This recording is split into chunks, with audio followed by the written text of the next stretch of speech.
Hey, how's it going? It is your muscle building coach, Lee Hayward, and right now we're heading up to Platinum Health and Fitness for part 2 of the beginner's get back in shape workout routine. So myself and Patricia, hey, how's it going?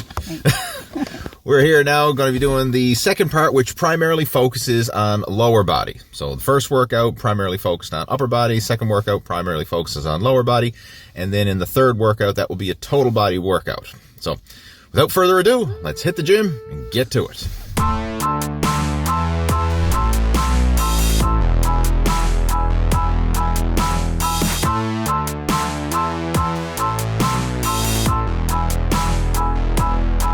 So for this workout, it is lower body focused, and the first exercise is the leg press. Now the one we're using here is the plate-loaded 45-degree angle leg press, which is pretty common in most gyms, but you may have a different leg press variation. Some are weight stack loaded machines, some may be a different setup, but it's basically the same movement pattern. And that's one of the things you want to focus on when you're doing these workouts, is not getting hung up on the specific exercise. Focus on working the muscle and the movement pattern. That's the most important thing. So for this particular one, we're going to be doing 15 to 20 repetitions. Where this is a lower body workout, you can handle higher repetitions. The legs are a larger muscle and they tend to respond well to higher repetitions. So for this one, we're going to start off light, and then with each set, just gradually increase the weight until we get to our top working set. Now, generally speaking, I like to do about 3 sets per exercise, but for big exercises like the leg press, you may need to do more progressively heavier warm-up sets. And the reason for that is because exercises where you can handle a lot of weight, you're going to need more progressively heavier warm-up sets to build up to doing that heavier weight. Whereas a smaller exercise, you can get away with less progressively heavier warm-up sets because the top weight is lighter. So the heavier you lift, the more warm-up sets you're going to need to get up to that top weight working set. Whereas the lighter you lift, the fewer sets you're going to need to get up to your top weight set. Now when it comes to the exercise technique for the leg press, you don't need to go too deep. You only need to bring the sled down until your knees are at a 90-degree angle, and you want to make sure that your lower back stays in contact with the bench the entire time. If you try and go too deep, what often happens is your lower back can actually round off the bottom of the pad, and this could place excess strain on the joints, tendons, and ligaments, especially in your hips or in your lower back, and there's no need of that. Just lower the weight until your knees are at 90 degrees. There's no need to go any deeper than that to get the maximum benefit from the exercise. And now we're going to do some isolation work for the quadriceps with the leg extension. And this is one of my favorite exercises to really bring out separation and detail in the quadriceps. And you can see Doug the painter is going to be bringing out some detail in the walls very shortly as he's getting ready to paint the Platinum Health and Fitness. Alright, so if you think Doug the painter is doing a great job, give this video a thumbs up. Anyway, back to our regularly scheduled video. Here we are, doing the leg extension. So with this one of the key things you want to focus on is realizing this is an isolation exercise. It's not a power exercise. So try not to lift too heavy and focus on getting a muscular contraction versus simply moving weight. A common mistake that I see a lot of people make with this movement is they use too much weight and end up kicking and heaving, jerking, using momentum to kind of cheat the weight up. And in doing so, it places a lot of strain on the knee joint. So if you've ever heard people complaining that the leg extension is bad for the knees, it's not so much the exercise is bad for the knees, but it's how you're doing it. If you're lifting too much weight and you're kicking and using momentum to lift it, yeah, you're placing stress on the joints, tendons, and ligaments. But if you use a moderate weight and actually flex and contract the muscles and have a muscular contraction and not just using momentum, it can be a very safe and effective exercise. And this is one that's very common among bodybuilders to help bring out that detail and definition in the front of the legs. So this is, again, one of my favorite exercises, and I always like to include it with a lower body workout. Now, with this particular workout, we're going to be focusing on doing higher repetitions. I recommend doing at least 3 sets of 15 to 20 repetitions. And in those lighter weight warm-up sets, that's where you can ensure that the seat back and the foot pad is adjusted for your body type and your position so that you're all ready to go to give it your best when you get up to your top heavyweight working set. And make sure that you don't get any paint in your hair, especially if somebody is painting behind you and you happen to catch them on video. And use proper form, get a good mind-muscle connection, and there you go. So that pretty much sums up how to use the leg extension. Moving on. And next up in the workout, we're going to be doing the seated leg curl machine. Now, at the gym, you may have a couple different leg curl variations. There might be a lying leg curl or a seated leg curl, and both work the muscles in a similar fashion. In this particular workout, we're just choosing to use the seated leg curl. And I actually find that this one is a bit better for getting a peak contraction. It's almost like a concentration curl for the hamstrings. You know how you do like a concentration curl for the biceps? Well, the seated leg curl is like a concentration curl for the hamstrings. So it is a very strict and isolated movement. And for this one, I want you to do 3 sets, 15 to 20 repetitions, and really focus on using good form and squeezing and contracting your hamstrings, especially in that bottom range of motion. Now with the seated leg curl machine, there's a couple things that you really want to focus on getting right, especially when you're new to the exercise. Make sure that the seat is far enough ahead, meaning the seat back I should say, is far enough ahead so that you have adequate range of motion and your knees are over the edge of the seat so that you have room to curl your legs under. And you want to also make sure that that knee pad is securely positioned on the top of your legs, holding your legs down in place. Because if there's any bit of a gap there, what's going to happen is your legs will be lifting off the seat as you perform the curl. So as soon as you put tension into your hamstrings, you'll end up lifting your legs off. So you want to make sure that that knee pad is securely holding the top of your thighs down, and this will make you feel a lot more secure as you do the movement. So when you're at the gym and you're trying different exercises and new pieces of equipment, for the first workout, just go through several sets and get used to the positions. Like try a different settings, go through a bit of trial and error there and see what positions feel the best for you. But again, those are some key points to focus on with this particular one. Making sure that seat back is far enough ahead, making sure that that knee pad is securely placed at the top of the thighs, and also making sure that the foot pad is positioned so it's right behind your ankles and above your heels. And this will allow you to perform the seated leg curl and get a good contraction without your legs slipping or moving out of position. And once you have the settings that are comfortable for you, it'd be a good idea to just make note of it. Like if you have a training journal or a notepad, just jot down the settings that you used, so then the next time you do the exercise, there's no second guessing it. You can adjust it to exactly where you want it to be, and this will make it a lot more efficient when you're going through your workouts. And moving on in the workout, we're going to do the lying leg press. Now this is a unique machine that they have up at Platinum Health and Fitness, and it kind of simulates a hack squat because you have the shoulder pads, your back is supported, and it has that similar movement as a hack squat. But I actually find it's a very comfortable machine, and it allows you to go through that full range of motion without placing any stress on the lower back. So it's a nice squat variation. Now, if you don't have access to this type of machine, then you could do a regular hack squat as well. Like a lot of gyms have some sort of hack squat machine with the shoulder pads and the back support. That would be ideal as well. But this particular lying leg press variation is a very comfortable machine. So if you do have access to it, by all means take advantage of it. Now for this one, we're going to do 3 sets of 15 to 20 repetitions. And again, the legs are a large muscle group, so they can handle a lot of volume, higher repetitions, and that's where they respond the best. So when you're selecting your weight, if you can't get at least 15 reps with good form, then the weight is too heavy, and I want you to lighten it up for your next workout. And vice versa, if you can get 20 reps or more, then the weight is too light and you need to increase it for your next workout. So try and stay within that 15 to 20 rep guideline. And a general rule of thumb is first set, go light, just kind of get used to the exercise, go through the motions. That's your first warm-up set.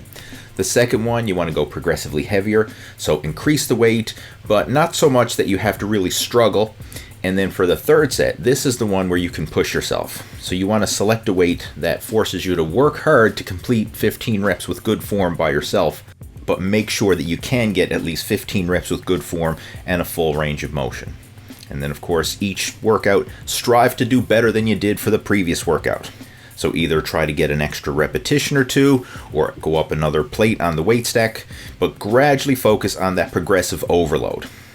Every week, you want to try and make some form of progress, whether you're increasing the volume or increasing the weight, and this is known as progressive overload, and it's the foundation for all your weight training workouts. Because a bigger muscle is a stronger muscle, and the more you can increase the weight, the more muscle you're going to have on your frame, the more calories you're going to burn, and the more metabolically efficient your body's going to be. And we want to turn you into a lean, mean, fat-burning machine, and leg training is one of the best ways to do it, because they are the biggest muscles in the body, and it's going to fire up that metabolic engine. Now this next exercise is the glute kickback, and it's a great exercise to really target each leg independently, and it focuses on working the hips, the glutes, the quadriceps, basically all the muscles in the lower body come into play here. And the thing I like about it is each side is working independently. So if you do have any imbalances between your left and right legs, this machine right here will make that apparent, and you can work on correcting it. Because most people have a dominant side, either like you're right-handed or you're left-handed, and you're generally stronger in your dominant side. The same applies with your legs. I mean, most people are either right-legged or left-legged, but you typically won't know that unless you are an athlete who does leg-specific sports. For example, if you're a skateboarder or a snowboarder, you'll know what your dominant leg is based on your lead leg. So if you're left foot forward, you're regular foot, and if you're right foot forward, you're considered goofy foot. And that's just a term that they use, but that just means what is your dominant leg. And again, most people have no idea because it's not as obvious as it is with the hands, but it's still just as apparent. I mean, we do have one leg that's stronger and more dominant than the other, and that's why it's important to do single limb exercises like this to help correct those imbalances. Now, if you do find that one side is bigger and stronger than the other, what you can do is always start with your weaker side first, and then make sure to perform the exact same number of repetitions for your stronger side afterwards. And this will help to balance things out over time. Now, you may always have some imbalance, like you may always be a bit stronger on your dominant side, but you can work on minimizing those imbalances and help to create more balance and proportion between the left and right sides. Now, with this, there's a couple ways that you can experiment with setting up for the machine. You could hold the handles out front, and that's how I was doing it before. But Patricia shared a tip with me where she suggested instead of holding the handles, how about you brace your hand against the pad and use that to help support your body and prevent your torso from twisting as you're doing the exercise. So I actually gave it a shot and found it to be quite helpful. So the same leg that you're using for the kickback, I'm actually bracing the palm of my hand on that same side against the pad of the machine, and I find that it actually helps to stabilize my torso a bit better. So you can try both variations, whether you want to try grabbing the handles and see how that works, or try bracing your hand against the pad of the machine like I'm doing here, and see what variation feels the best for you. So I gotta say, Patricia was the coach in this situation, and she provided me with some helpful tips that made this exercise more effective and more comfortable. So give it a try and see which variation you like the best. And now we're going to do some work for the hips using the inner and outer thigh machines. Now these are also known as the abductor and adductor. And how you can tell the difference is abductor is opening your thighs. That's what we're doing right here, the outer thigh machine. And you can see that the pads are on the outside of the legs and the resistance is in opening your legs. So you're opening your legs against resistance. And this is known as the abductor. The inner thigh machine is the opposite. So the pads are on the inside of the thighs and the resistance is in closing your legs. And that's known as the adductor. Now I know abductor, adductor can get a bit confusing. How I remember it is I always think of bringing the legs together is adding them together. So that's the adductor. Bringing them together, ADD. Add them together, right? Adductor. And then of course the outer thigh is the abductor. But regardless of what you call it, the main thing is that you actually do these exercises. Now, I know a lot of guys might be looking at this and saying, well, you know, hey, that's a woman's exercise, right? I'm not going to be sitting on some machine and opening and closing my legs, blah, blah, blah. I mean, what's the point of that? Well, these are critical exercises for strengthening the hips. And for most people, the hips are a weak link because they rarely do any specific hip isolation movements. And this can be seen in a lot of hip injuries, especially as people get older. But also for athletes and from a performance point of view, the hips are critical, especially if you do any side-to-side lateral movement, if you're playing sports. I mean, you want to have strong hips so that you can be very agile and mobile and explosive when you're playing sports and doing activities. So it's critical to work all areas of the body, including the hips. The inner and outer thigh machine are great exercises to do for this. So what I like to do is alternate them back and forth in a superset fashion. So I'll do a set of outer thigh, then I'll do a set of inner thigh, and just work them back and forth. Now, if the gym is extra busy and you can't hog 2 pieces of machinery at the same time, it's okay to do all your sets of one and then all your sets of another. I mean, it's still going to work regardless of how you do it. But if possible, I like to do them in a superset fashion. I just find that it's more efficient. So I'll do the outer thigh machine for 15 to 20 repetitions, do a set of the inner thigh for 15 to 20 reps, and alternate back and forth for 3 sets each. And I start off light and increase the weight with each set. And we're going to finish off the leg workout with some work for the calves. And right here I'm doing the seated calf raise machine. And one of the key things you want to focus on when you're doing your calf raises is really emphasize a full range of motion. So exaggerate that fully stretched position in the bottom, and also make sure to get right up on your tippy toes and get a peak contraction at the top. And this is critical because the calves are a very tough and dense muscle, and they're used to handling a lot of volume. Because when you're walking and just moving around, you're always doing a little mini calf raise. And the thing is, you're always doing a mini calf raise in the mid-range of motion. Very rarely are you getting a full stretch, and very rarely are you getting a full peak contraction. It's always multiple repetitions every time you're walking in that mid-range.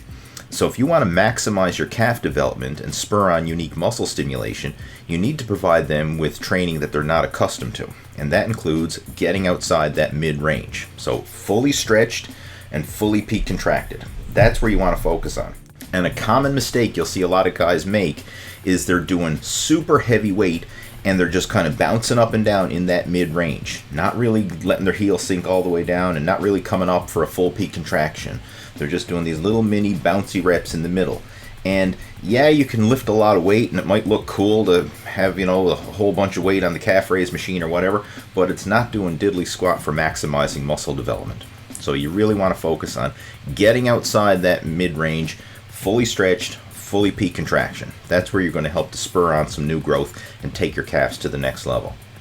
So for this exercise, we're going to use the same set and rep pattern, 3 sets, 15 to 20 repetitions, but make sure that you can get a full range of motion with each repetition.